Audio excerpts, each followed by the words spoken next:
Bismillahirrahmanirrahim. Pondasi awal kita beribadah jamaah rahimahullah yaitu toharoh, masalah bersuci.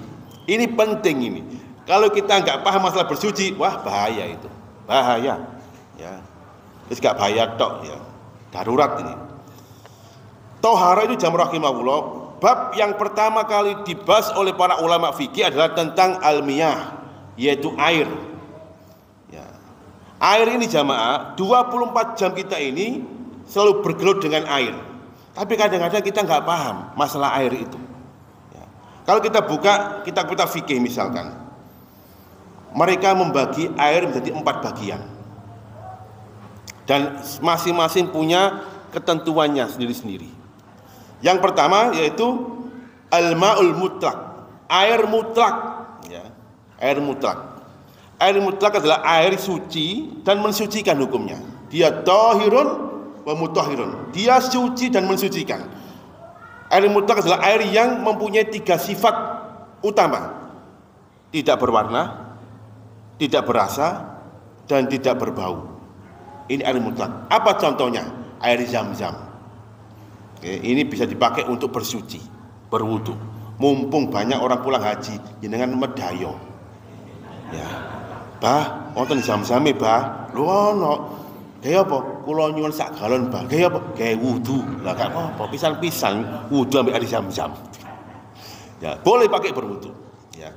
Air bir, air sumur itu air mutlak.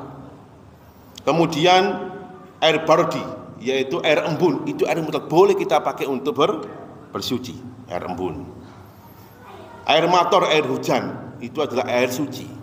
Bahkan Imam Ibnu Qayyim Al-Jauziyah itu dalam kitabnya Tibun Nabawi, di antara terapi suami istri yang enggak punya anak dengan segera, ya, mohon maaf ini, itu sebelum bal-balan mereka itu diajukan udan-udan dhisik.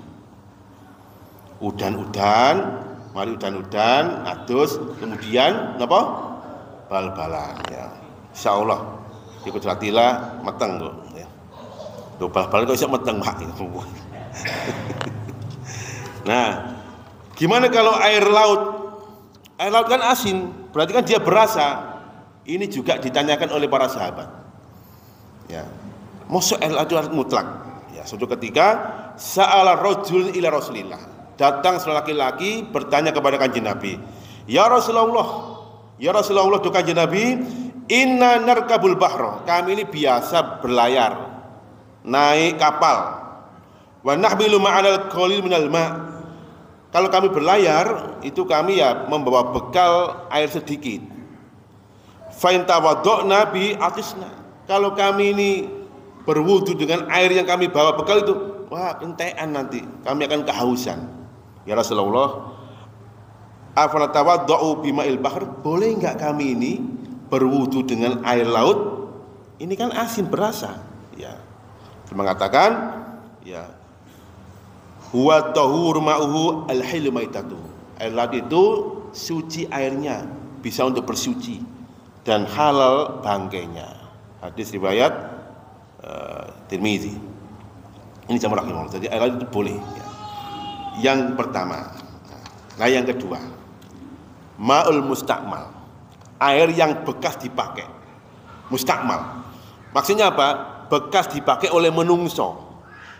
Itu hukumnya bagaimana? Tahirun wa mutahhirun. Dia suci dan mensucikan. Dados jenengan ba'da wudu, sisa banyuna itu boleh dipakai untuk berwudu. Karena orang umum itu enggak najis. Suatu ketika Abu Hurairah itu keluar rumah berpapasan dengan Kanjeng Nabi. Ya. Ternyata Abu Hurairah nyelentung menghindari Rasulullah. Kemudian beberapa saat kemudian bertemulah mereka berdua. Rasul bertanya, "Ya Abu Hurairah, aina kunta?" Dari mana kamu tadi itu? Kok menghindari saya? Ya Rasulullah, kuntu junuban. Tadi dalam kondisi junub. Fakarih itu anu jalisaka wa ana ala ghairi tahara. Kula niku mboten remen nggih. Kok mboten econg ngoten lho. Mamane kepake panjenengan, terus lenggah kali panjenengan sedangkan dalam kondisi tidak suci, junub. Pemahamannya Abu Hurairah, wong junub itu nggak suci, maka nggak boleh disentuh. Rasul mengatakan seperti ini, ya Abu Hurairah, subhanallahi innal mu'mina tahirun la yanjis. Wa ya Abu Hurairah, ya maha suci Allah, sesungguhnya orang mukmin itu suci nggak najis. Ya. Jadi artisipun air yang dipakai oleh orang mukmin itu adalah suci nggak najis. Suatu ketika jamaah, Umar bin Khattab itu masuk ke shaf depan. Ra'a Rasulullah khaddahu jafun. Rasul melihat pipinya Umar itu kering, ya, kering. Pemahamannya Kanjeng Nabi gak kena air wudu. Ditegur itu. Lek iku ya kali ngono sih ya. Ya itu pipinya kering itu gimana itu? Maka kemudian akhadha Umar bagian minal ma' min lihatihi, mengambil sisa air dari janggutnya. Loh, ini kan sisa air ini, mustakmal kan? Diambil, diusapkan di yang kering ini. Selesai pun, nggak usah wudhu kembali. Ya, meratakan yang tidak terkena air tadi itu. Jadi air mustakmal itu suci dan mensucikan. Makanya nek umpamane takmir masjid kepengen ngirit air, itu air wudhunya itu ditampung, engkau kena gawe wudhu mengenai enggak apa-apa. Beberapa masjid yang saya lihat, dengan ke Ngerame itu, di Ngerame itu pas belokan itu ada masjid Pancasila itu kan ya. Nah, itu ada dua pilihan tempat wudhu, ada yang pakai keran, ada yang kolah. Ya, bisa itu. Tapi wireng, lumutan, gak diumbang. Rocok gila titik kalau terlihat. Nah, kalau di masjid Jame, Embong Tengah itu resik, ya bisa pakai, nah gitu. Tapi saya jarang seperti itu. Ya. Pakai keran aja lebih enak. Yang ketiga jemaah rahimakumullah, ini yang sering kali yang disalahpahami terutama ibu-ibu, ya. Yaitu al-ma'ul ladzi khalatu tahir, air suci yang bercampur dengan barang yang suci.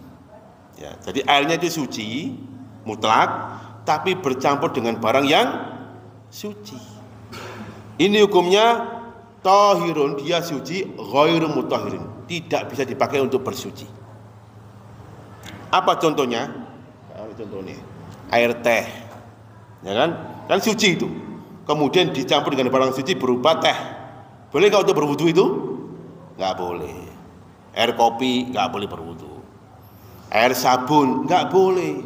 Terus nyenengan kalau sedang mandi junub, jangan sekali-kali di tengah-tengah mandi junub keramas dan sabunan, nggak sah itu. Kenapa demikian? Karena bercampur dengan barang yang suci. Selesaikan dulu mandi junub dengan air mutlak, selesai sudah baru keramas ambek sabunan. Ngoten jamaah rahimakumullah. Memang itu hukumnya seperti itu. Ibu-ibu misalkan kape umba-umba katok bojone kena najis, jangan langsung dimasukkan ke tempat ke mesin cuci, kemudian kayak sabun, nggak bisa mencucikan itu. Ya.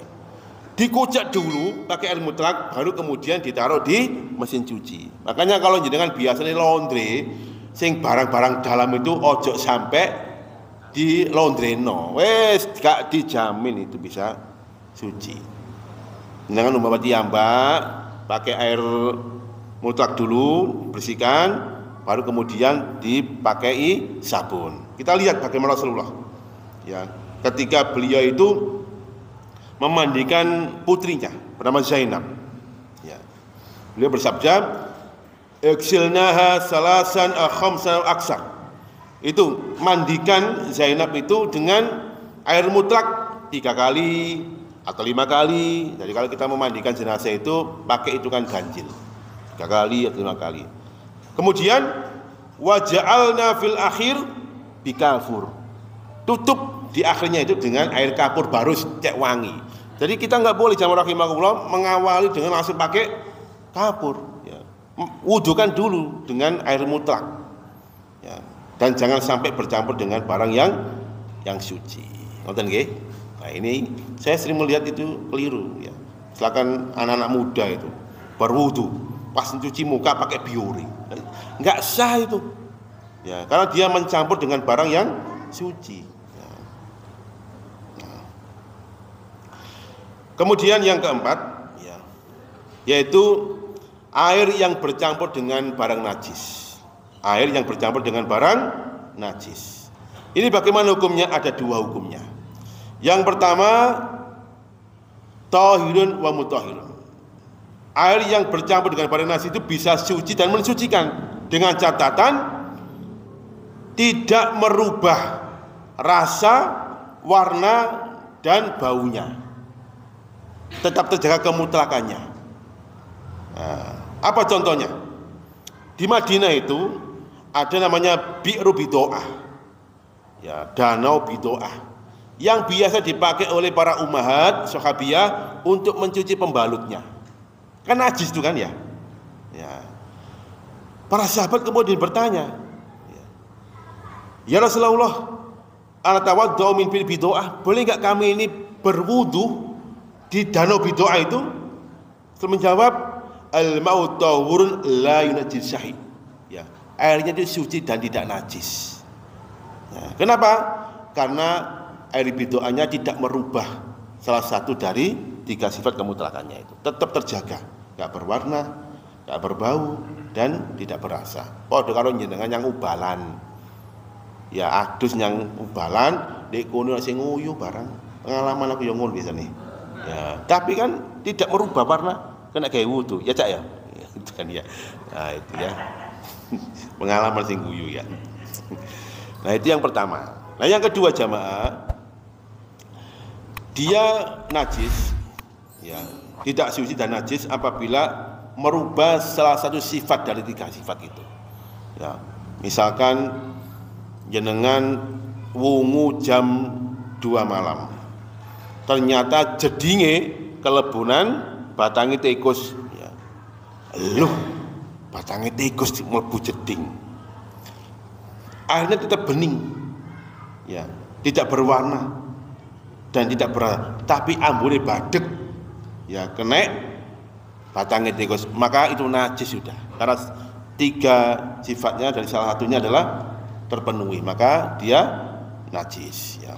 Ini air, ya, yang bercampur dengan barang yang najis. Nah, jemaah rahimahullah, itu 4 macam air dan hukumnya yang para ulama fikih selalu membahas di awal bab fikihnya, ya, berkaitan dengan air.